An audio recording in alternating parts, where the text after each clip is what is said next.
આંદોલનની વાત થઈ રહી છે, રાજકીય રોટલા શેકાઈ રહ્યા છે, પણ આ બધા વચ્ચે ભાષાની ગરિમા પણ ભૂલાઈ રહી છે અને અહીંયા બે ભેદભાવ પણ દેખાઈ રહ્યા છે। ભરતસિંહ સોલંકી કોંગ્રેસના દિગ્ગજ નેતા, એમના પત્ની દ્વારા ગઈકાલે માંગ કરવામાં આવી હતી કે હું પણ પાટીદારની દીકરી છું, મને અન્યાય થયો હતો અને સીધો જ આ સવાલ જ્યારે પ્રતાપ દુધાતને જે ઉપવાસ આંદોલન પર બેઠા છે એમને પૂછવામાં આવ્યો, એમની પાસે આનો કોઈ જવાબ નહોતો, અથવા તો જવાબ એ મંચ ઉપરથી દીકરીને ન્યાય અપાવવાના મંચ ઉપરથી આપવા માંગતા નહોતા। પણ એ જ પ્રતાપ દુધાત આજે ભાષાની ગરિમા પણ ભૂલ્યા છે અને હવે અણછાજતા શબ્દોનો આમાં પ્રવેશ થયો છે, મા બેનની રાજનીતિનો પ્રવેશ થયો છે।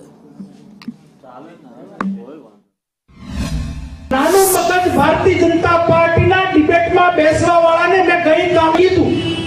કે 8 દિવસથી ભાઈ તારું નાનું મગજ કાઢી લીધું, ગોખાવેલી વાત તું ડતરી બોલ્યા કરશો, સંવેદનશીલતા સંવેદનશીલતા સંવેદનશીલતા। મેં તારી માં સંવેદનશીલતા છે ક્યાં? હું ગોતું છું। અને પ્રતાપ દુધાતના આ કુસંસ્કારો આજના નથી, અગાઉ પણ ઘણી વખતે આવી રીતે એલફેલ શબ્દો લોકો માટે બોલી ચૂકેલા છે। તો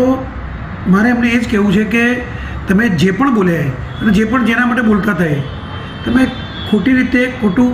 બોલ્યા છો અને કોઈ ખોટી જગ્યાએ બોલી ગયા છો, કારણ કે અમે પણ શુક્ર સહન કરીએ। તમે જે બેન દીકરીની તમે પંચાયત કરવા નીકળ્યા છો તો બેન દીકરીની પંચાયત કરવા નીકળ્યા છો એટલા માટે શબ્દ વાપરું છું કે એનો જો બચાવ કરવા નીકળ્યા હોય તો કોઈની માં અને કોઈના પર આવા અંગત પ્રહાર ન કરો, કારણ કે તમારે માત્ર ને માત્ર કે મારી પણ ભૂલ થઈ શકે છે એટલે શું વાત થઈ છે હું પ્રતાપભાઈ સાથે ચર્ચા કરી લઈશ, પણ કોઈની મા વિશે એને વ્યક્તિગત ટિપ્પણી કરી નથી, સંસ્કૃતિની વાત કરી છે। એ સંસ્કૃતિની વાત કરી ત્યારે ભારતીય જનતા પાર્ટીની શું સંસ્કૃતિ છે એનું મારે એટલા માટે કહેવું મુશ્કેલ છે કે એમનો ધારાસભ્ય બળાત્કારમાં આવ્યો છે, પોલીસ ફરિયાદ લખાણી છે, 2 મહિનાથી અમુક વાદ વિવાદથી પર કેટલાક વિષયો હોવા જોઈએ, પરંતુ કોંગ્રેસને કોઈ બીજા વિષયો જડતા નથી, એટલે કોઈ એવા મુદ્દાઓ લઈ અને રાજકારણ અને રાજનીતિ એ ગુજરાત માટે પણ યોગ્ય નથી,